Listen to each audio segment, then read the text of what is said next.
Okay.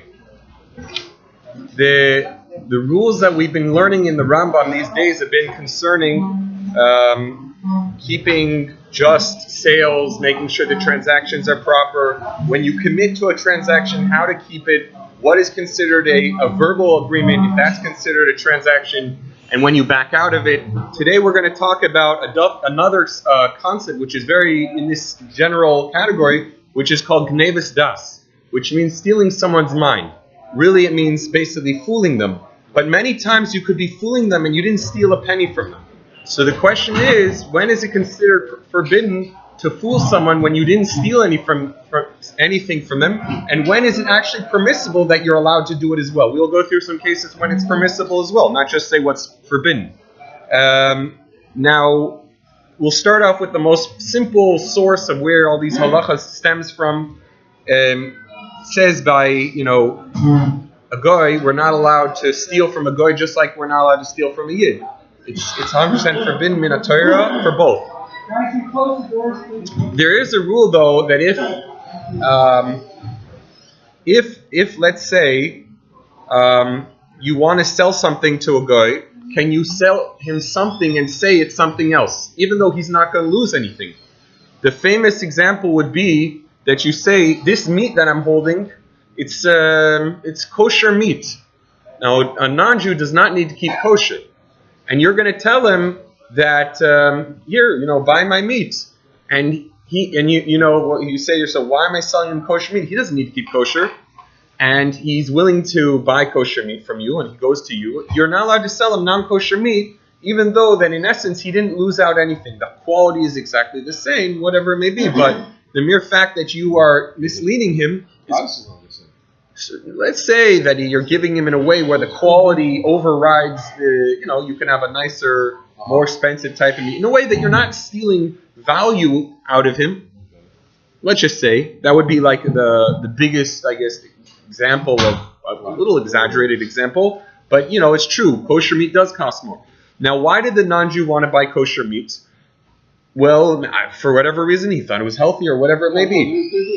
I lived in New York with a guy who used to have me bring kosher meat. He thought it was cleaner and healthier and better. It is, but yeah. No, he was willing, a non-Jew, he really paid more money for it. So what's the problem that you sell him kosher meat, a non-kosher meat, and you tell him it's kosher? It's not like you're advertising. He anyways went to you, can I buy this meat? Kosher. Sure. What's the problem? So the problem is, in the wording of the Alter Rebbe, in Hilchos Einav Gneivas Das, she'oise loy maisich, I get the exact wording. Shemachzikin loy toiva bechinam, because you're making him feel that you're doing something nice for him for absolutely nothing. He feels that he didn't care the difference in the price. Let's say you're not really, it wouldn't have been a different price. But he feels he's getting the kosher one. And you're giving him something and he feels he's getting kosher and you're getting non-kosher. We all know kosher should be something of extra value for whatever reason it may be. And he's in his mind feeling that that you did something nice for him. And indeed, you did nothing nice for him. And that's forbidden. And with that rule, we can understand how all these halachas work. Basically, when a person feels somewhat indebted to you and you're not, and you had no intention really of giving them anything, you've stolen their mind. It's like a form of taking. You didn't buy anything from them. You didn't sell them anything. You didn't necessarily take money from them. But that feeling that they are relying on you, that they owe you something now in the future, or that feeling that they feel good with you now. And you've stolen that from them. That's not fair. So there's a difference between maybe stealing and just lying. Right. This is besides, you could be there's no discussing, you're still lying. So it's not right. And let's say a case of sheker could be where it doesn't stem, he doesn't owe you anything. Where were you? I was here, and whatever. So he doesn't necessarily owe you. He doesn't feel indebted to you afterwards or anything. There's many forms of lying, but that could be completely where you gain nothing, he gains nothing. But the Torah says, the only place in the Torah where it says, midbar sheker tircha, to distance ourselves, that's like that's the only actual place in the Torah where it says to distance yourself by the words of lying, right? In the Parshas Mishpatim we just had. So this is something where he feels indebted for no reason for you, and that's unfair. The Alter Rebbe says that you should know that. I'm sorry. Oh, the Alter Rebbe says that whenever there's an object which has a blemish in it, you must inform the person about the blemish. There's where it gets real complicated. What do you mean you have to inform him about the blemish? What about when it's handmade or something like that? And we'll go through some examples that I like to deal with, which is mezuzah. I find this is where the Gneivas das becomes most complicated. Would be in stam mezuzah tefillin. That's where it gets really complicated in those fields, and I'll discuss some examples. But Gneiva das is basically, if there is a mum, there's a blemish in an item, you have to inform him about it. Now, there are things that he can see openly and check himself. But then there are many things where it's impossible to check. Now, a pair of tefillin, for example, is like something where nobody will be able to check unless they bring it to someone else who knows how to do that.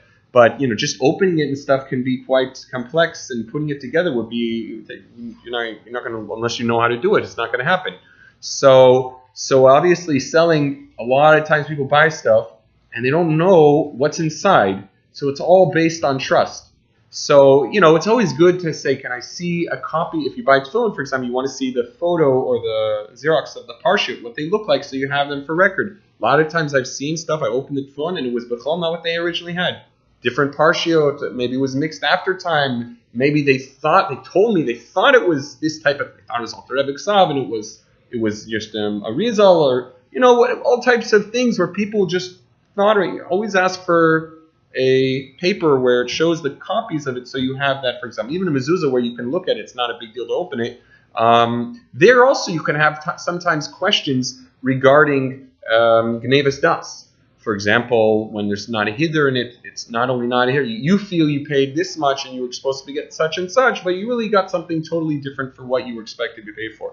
The reason why it's not so pashut, it's not so simple, is because the truth of the matter is that no sofer is a robot. And nobody can write perfect. I mean, they can, but sometimes they'll, from time to time, not write perfect. So kosher it has to be. It has to be good. It has to be what the buyer is paying for. But then to say that everything, like, let's say they stretched one letter, where it's considered kosher, but it's not lechatchila. We don't stretch letters, because usually at the end of a line, you have to stretch the letter if you didn't get it towards the end of the line. So they'll stretch the lamed or whatever, maybe. So if a person's paying a lot of money, $200 in mezuzah, I guess maybe they would expect not to have any stretched letters in there. But it's very hard to expect that if it's under a certain price, because they're not robots and they can't write 100% perfect. But there is a certain rule, I guess, at a certain point where already it's considered you have to inform them if there's a problem. And let's say there was a hole in the cloth, there was a hole in the actual parchment, and you patched it up on the back or something, and you don't inform them. Maybe you should have informed them or something like that. But yeah, by many times people don't know anything about it, what to ask for. But had they known, it would be considered a Gneivas das. So you have to be careful. There is another question that's brought in one of the Achreinim from the Imre Yosha, Rav Arik, about 120 years ago. So he writes that if there was a shaila that came to him, there was a bird that was shechted, and it was sold. Now, there was a shaila that they found on this bird, and it was already then sold. But the shaila doesn't mean it was treif. It just means that there was some sort of issue which they preferred they should have looked more into. It was already sold. They don't know who got. They know who bought it, but he ate it. Do you have to now go over to him and say, by the way, there was a shaila on the bird after the fact that you already received it, and I don't know, maybe I should refund everything or something? Rav Arik rules that you do not need to re-inform him after it was already given to him. A shaila does not mean it's necessarily puzzle. It just means that it should have been taken care of beforehand, but what was done was done. And you don't have to even inform him. It's not considered Gneivas das. He says, but if there was a treifa, even by way of chumrah, that's a big difference. By way of chumrah, that there was a treif, perhaps certain chumras about what they find in the lungs or something, where it doesn't necessarily mean it's treif, but at least by way of chumrah, there's reason to be stringent. He says then you must inform the person, even though, again, as I said, it is a chumrah, because it could be mekachtos, it could be considered a mistaken transaction. I'm sorry? Chumrah is a stringency. So if some shchita places or some shoftim have a minig out of stringency, they consider this treif. And even though that there might be others who don't consider it treif, but if it's a standard practice out of this chumrah to consider it treif, and it was sold to the person, you must now re-inform them, and they are entitled to a full refund. Right? Because this is, at least according to some opinions, treif, as opposed to just being a question. Okay, now, there is another form of how these halachas express themselves, which is, let's say, when you have a guest over, person who's eating at your home, or you want to impress upon someone, and you want to say, hey, I have this, I want to bring some brand new bottle of wine just for you, but you really did not intend to bring it just for them. You know that it was before Pesach, and you were not planning to sell any of your chametz, and you need to get rid of it before a certain time, or as a mashka, you're not going to sell it. You had to open it. To say, I open it now just for you. Now, number one, you didn't steal anything from them. What did you steal from them? I mean, at least money you didn't steal, and you're giving them something. Number two is, you're not, at the end of the day, you're giving them something. Nonetheless, here it's also considered Gneivas das. It's also considered that you're stealing their mind. Why? Because now, as I said earlier, this falls upon those three words, the 4 or 5 words the Alter Rebbe says, because now the person feels indebted to you for absolutely nothing. You feel, wow, what a nice person. He came and he's opening this fine bottle of mashka just for me. But he's not. He did not open it just for you. He opened it for other reasons. But now that he's saying he's opening it just for you, that's lying. Now, it's not the problem. We're not talking about if you can lie or not. That's not the topic of tonight. We're talking about that you got him to feel indebted to you for no reason. That's the unfair part. That's what Gneivas das is touching upon. Similarly, if you have, let's say, a friend, and you want him to eat by you, but you really don't want him to eat by you, but you want him to feel that you want him to eat by you. You want him to feel indebted to you. So you're a nice guy or something. Come to me, come. You know he's not going to come. You know for various reasons he can't come. He's already invited somewhere or something. But you want to feel like, I'm a nice guy, and, maybe next time he'll remember me in some other thing or something. So that's also not allowed. That's considered Gneivas das. What about if you offer stuff on the table and you know he won't take it? For example, you offer, you know that he's allergic to certain foods or something, but the mere fact that you're putting it on the table shows that you're very generous to him. And again, that will show that he's now indebted to you for no reason. So again, what if family members or something like that aren't allergic? Oh no, look, if you're intending, but just the main thing is not to mislead them. I brought this just for you. Very sure you did. So, but the wording which the halacha, that talks on this halacha, says very interesting. It says like this. It says that lo yarba lo betikrovas yadei b'shenim kal. Don't add too many delicacies on the side, and you know he won't take it. I saw from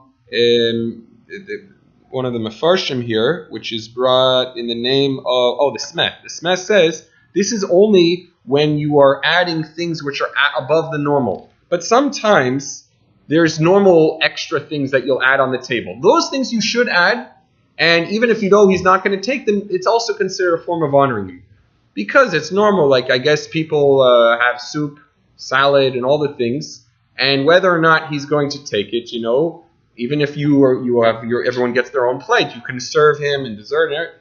But it's the main thing is you shouldn't put, let's say, a fancy this, a fancy that, and you already knew he wasn't going to take. That would be considered Gneivas das. Then we come to another form of how these halachas express themselves in regard to when you want to sell something and to make it look what it doesn't really look like. Really, it's something else, but you can touch it up and play around with it to make it look like something else. This can also be a form of real Gneivas das. And not all, and because first of all, it can make them pay a lot more than the item's really worth. That could be even much more severe.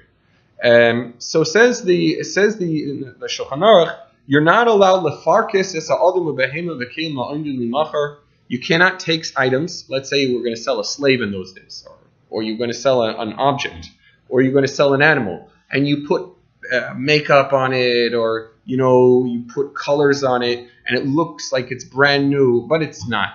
Underneath, it's not at all brand new, and you're making it look to the person like it's a beautiful thing, and that would be considered Gneivas das. For example, let's say there was a slave. He was selling a slave in those times, and he wanted to paint the hair a color that will look like he's much going to be worth more because he can work harder or something. That you can't do. I saw, though, the Imre Yaakov, which is one of the later contemporaries of Yaakov Stern, he says, let's say somebody who was younger, he's just explaining the idea. We can understand from the example, although we don't have to necessarily relate to this case. Let's say somebody was selling a slave, in those times, but he had like a lot of white hair. But it wasn't because he was very young, he just had white hair. He says then it doesn't seem to be necessarily Gneivas das, because at the end of the day, the purpose of that worker was just to work hard, and it doesn't make a difference what his color of his hair is. The main thing would be if you were misleading the person thinking that they're getting some worker who's going to work super hard when he's not going to. And similarly, you can't take fruits and color them or make them look nicer than they really are, or put meat and put dye into the meat and make the meat look fresher or something, or take, let's say, meat and then put the fresh meat on the top and the non-fresh on the bottom, and then you buy and you only see the top section of it. That's not allowed. However, if you would sell the meat in a way that you're mixing it, and now it's all mixed together, so maybe it's a little red and a little this, but at the end of the day, it's now the buyer can technically look carefully and decide. But to put like the outer layer, the more fresher one, and the under layer not, that's called Gneivas das. You're not allowed to put meat. Another example is you're not allowed to put meat in water, soak it in water, that it should get colored, make it look more nicer and fatter. And all those things, I don't know, a lot of times when I cook meat, there's no water, it's all water. Or fish, it was all water inside. Huh? I don't know, is that on purpose or is that, I don't know. No, on purpose. It's on purpose. Saving more weight. Okay, so we need to be careful with these things, and through being extra careful in these laws, we bring tzedek u'mishpat, which is a kiyum yud of the gula. Amen.